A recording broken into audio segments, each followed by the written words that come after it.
কি দৌড়াদৌড়ি করছো কেন মা এত? অফিস যাওয়ার সময় দৌড়দৌড়ি করতে হয়, তোর তো চিন্তা নেই। তুই তো সব রেডি পেয়ে যাচ্ছিস, তোর চিন্তা নেই। আমি তো বন্ধুদের একটু দেখাবো, এটা তো আমার কাজ। একটা টিপ পড়ো, একটা টিপও পড়ো নি। সোশ্যাল মিডিয়ায় আমি কাজ করি, আমাকে তো তাড়াহুড়ো করে সবকিছুই করতে হবে। একটা বড় টিপও এখানে নেই যে আমি পড়বো।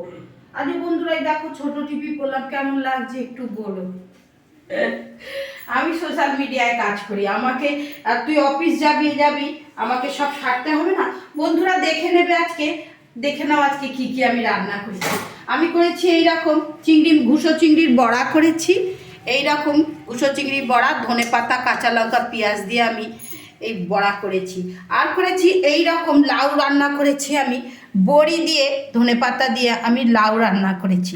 আর এই যে বন্ধুরা রান্না করেছি বাঁধাকপির তরকারি মাছের মুড়ো দিয়ে, ধোঁয়া উঠছে, চাপা দিয়ে রেখেছি। এই রকম বাঁধাকপি হলে বন্ধুরা আর কিছু লাগে না। আর আমি কালকে রাত্রিরে করেছিলাম বন্ধুরা, সেটা ছেলেকে এখন দেবো বলে রেখে দিয়েছি। কড়াইশুঁটির কচুরি করে দেবো, আর আলুর দমটা গরম করতে দিয়েছি, ছেলেকে দিয়ে দেবো টিফিনে। তাই আমার মেনুগুলো কেমন লাগছে একটু জানাবে বন্ধুরা।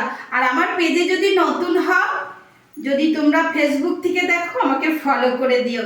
আর ইউটিউবে আমার পারুলের রান্না বান্না চ্যানেলের নাম, হ্যাঁ, তোমরা যদি ইউটিউব থেকে দেখো প্লিজ সাবস্ক্রাইব করে দিও।